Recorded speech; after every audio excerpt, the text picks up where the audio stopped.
Education का निज़ाम बद से बदतर। सबसे पहले स्कूल बिल्डिंग की हालत देखें। इसमें बच्चे तालीम हासिल कर सकते हैं? क्या यहाँ पर जेडो साहब का दौरा नहीं होना चाहिए? चुने हुए नुमाइंदे इस पर आवाज़ क्यों नहीं उठाते?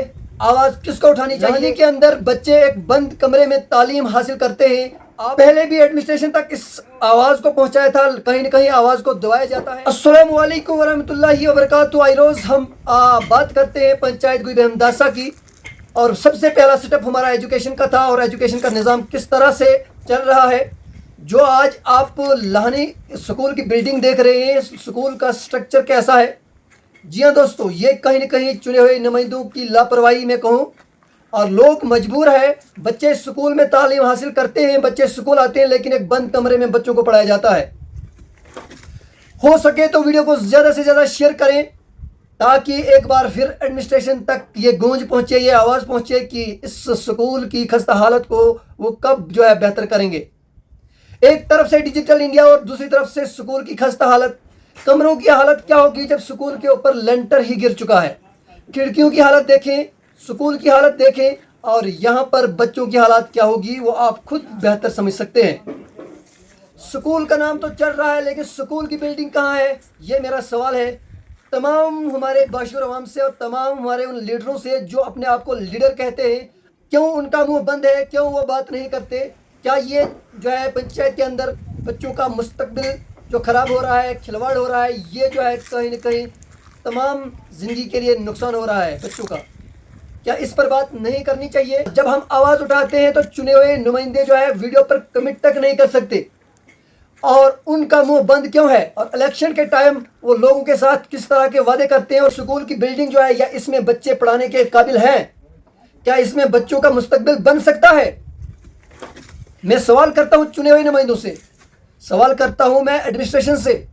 अगर मैं गलत हूं बताइएगा, लेकिन आप देखिए कि स्कूलों की हालात कैसी है। बद से बुरी हालात है पंचायत गुई बेहमदासा के अंदर स्कूलों की हालात। बच्चे स्कूल जा रहे हैं, बंद कमरे में पढ़ रहे हैं। स्कूल की बिल्डिंग देखें, आप स्क्रीन पर देख रहे हैं। क्या इसके ऊपर कार्रवाई नहीं होनी चाहिए? जो हर साल का फंड आता है वो कहां जाता है, उस पर कार्रवाई नहीं होनी चाहिए? स्कूल में वॉशरूम नहीं है, उस पर बात नहीं होनी चाहिए? एक बंद कमरे में अगर बच्चा पढ़ता है, बच्चों को पढ़ाया जाता है, जिस घर के अंदर वो बच्चे पढ़ते हैं वहाँ का मकान मालिक भी तंग आ चुका है।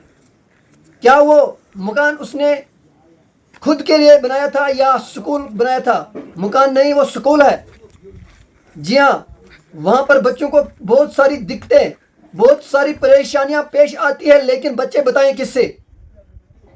इस बात पर आवाज़ किसको करनी चाहिए? सबसे पहले मैं मानता हूं कि गांव के अंदर एक वार्ड के अंदर एक मेंबर होता है जिसको चुनकर भेजा जाता है। सबसे पहले उसकी ये जिम्मेवारी थी, एक जिम्मेदारी निभाने के लिए उसको आगे आना चाहिए था। उसके बाद एक सरपंच को बनाया जाता है, उसकी जिम्मेदारी थी। और जब आवाज़ को उठाया जाता है, आवाज़ क्यों बंद होती है? उस पर बात क्यों नहीं होती है? आप खुद समझदार हैं, खुद समझ सकते हैं कि बच्चों का मुस्तकबिल कहीं न कहीं बिगड़ रहा है, बद से बदतर हो रहा है। और जो भी लोग इस वीडियो को देख रहे हैं, आप ज़रूर कमेंट सेक्शन में बताइएगा कि मैं झूठ बोल रहा हूँ या सच बात है। स्कूल की हालत देखें, वीडियो पर आप खुद देख रहे हैं स्कूल की हालत किस तरह से बिगड़ी हुई है। पिछले कई सालों से स्कूल पर जो फंड्स आते हैं वो कहाँ लगते हैं? क्या इस स्कूल का छत तक नहीं है, लेंटर तक नहीं है? इस लेंटर को ठीक नहीं किया जाता। यहाँ पर स्कूल जब बनाया गया था, एक गवर्नमेंट इदारा है, गवर्नमेंट जब पैसा देता है वो जाता कहाँ है? ये चीज़ें करनी किसको चाहिए? जो यहाँ का स्कूल का इंचार्ज है, सबसे पहले उसको करना चाहिए। आखिर देखिए दुनिया कहाँ जा रही है और हमारी पंचायत कहाँ जा रही है। मेहरबानी करके इस वीडियो को ज़्यादा से ज़्यादा शेयर करें। हम आपसे कुछ नहीं मांगते हैं, हम भी अपनी पंचायत की आवाज़ उठाते हैं, आवाज़ बुलंद करने के लिए हम हैं। और आई रोज़ हम पंचायत की आवाज़ ही बुलंद कर रहे हैं। और हम सबसे पहले स्टेप हमारा जो है एजुकेशन का है, और एजुकेशन का निज़ाम देखिए आप। क्या यही बिल्डिंग, क्या यहाँ पर जेडो साहब का दौरा नहीं होना चाहिए? यहाँ पर एजुकेशन के जो बड़े बड़े अफसरान हैं उनका दौरा नहीं होना चाहिए? क्यों नहीं होता? ये समझने वाली बात है। और सबसे ज़रूरी ये बात है कि स्कूल की बिल्डिंग तक नहीं है और स्कूल में बच्चे पढ़ रहे हैं, एक बंद कमरे में पढ़ रहे हैं। बात कौन करेगा? सबसे पहले आप ये बताएं, बात किसको करनी चाहिए? जी हाँ, आप खुद समझ चुके हैं मैं क्या कह रहा हूँ। वीडियो को ज़्यादा से ज़्यादा शेयर करें, चैनल पर नए हो जरूर सब्सक्राइब करें।